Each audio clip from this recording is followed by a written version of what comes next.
इसको फिट किया है, ये देख सकते हो 2.1 वाला म्यूजिक सिस्टम है, बॉश कंपनी का है। इसके अंदर जो पिछला मैंने बोर्ड डाला का दिखाया था आपको, वो बोर्ड इसके अंदर इंस्टॉल कर दिया। वॉल्यूम है, ट्रबल है, बेस है और सिंगल चैनल डबल चैनल है।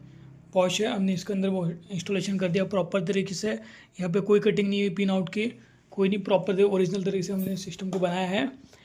अगर आपको फुल वीडियो देखना है इस सिस्टम का कैसे बनाया है तो आप मेरे चैनल पे जाके देख सकते हो। फुल वीडियो मैं डालूंगा चैनल पे, सब्सक्राइब